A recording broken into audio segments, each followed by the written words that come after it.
כעת הותר לפרסום. ברור שהאיראנים, שהם יורים לחיפה, הם יורים על מתקני הזיקוק ועל המפרץ.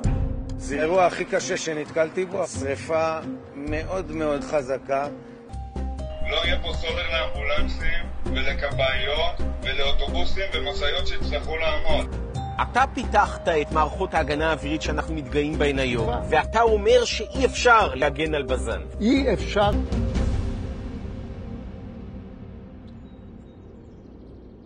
הפגיעה המשמעותית ביותר הייתה בתחנת הכוח, זה כל המבנה הזה. אישים בישראל. הנה המבנים שהתפוצצו במתחם תחנת הכוח, כאן גשר הצנרת הראשי שמשנה החומרים בין חלקי המפעל, וזה כבר מתחם התפעול של מיכליות התזקיקים. 3 הפגיעות האלה ביחד השביתו לחלוטין את בזן, אחד משני המפעלים היחידים בארץ שמייצרים בנזין, סולר, דלק סילוני למטוסים ואפילו גז בישול ביתי.